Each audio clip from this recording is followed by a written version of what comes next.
ये बुढ़ारी में सठिया गई बारा ना कही थी कि देवघटरा के छोड़ के अकेला हो टीएम से निकाली है पाइया साइया हर एटीएम से निकाली रुपया साइया ले ले आया गमछा मिठाई आए साइया ले ले आया गमछा में मिठाई आए साइया चटोर थावे के मेला हो हमरा के छोड़ के अकेला हो चटोर थावे के मेला हो हमरा के छोड़ के अकेला हो हम से निकाले आए आए साइया ले ले हम से निकाले हर पाए आए साइया ले ले आया गमछा में मिठाई आए साइया ले ले आया गमछा में मिठाई आए साइया ले ले आया गमछा में मिठाई ले ले आया गमछा में मिठाई आए साइया सासू जिला सिंदूर गोता नीला चोरे बाला सासू जिला बिंदी चूड़ गोती नीला साला नाना डोला बिंदिया लई नाता करी है हाला नाना डोला बिछिया लई है नाता करी है हाला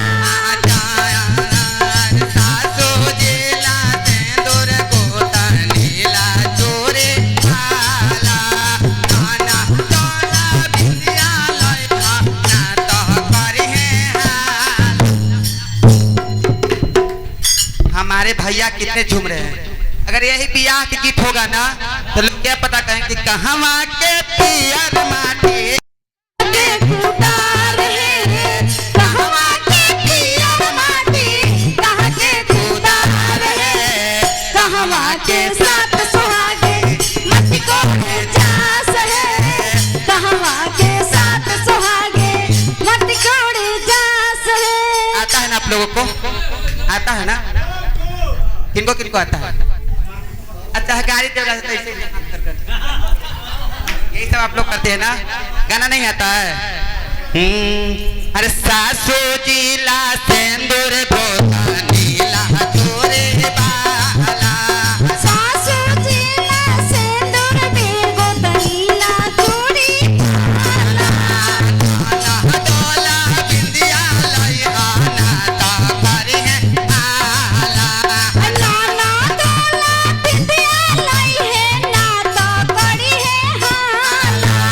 तब आइटम मिले के ठाई आए साइया सब आइटम मिले के ठाई आए साइया एटीएम से निकाली हाथ आए साइया ले ले आई हाथ चुंदरी में मिठाई आए साइया ले ले आई गमछा में मिठाई आए साइया ले ले आई गमछा में मिठाई आए साइया। आप लोग को हंसी आ रहा है हमको देख के हाँ? वो चाचा के अच्छा कोई बात जय माता दी नाम नहीं ले रही हैं लेकिन करे कि हमारे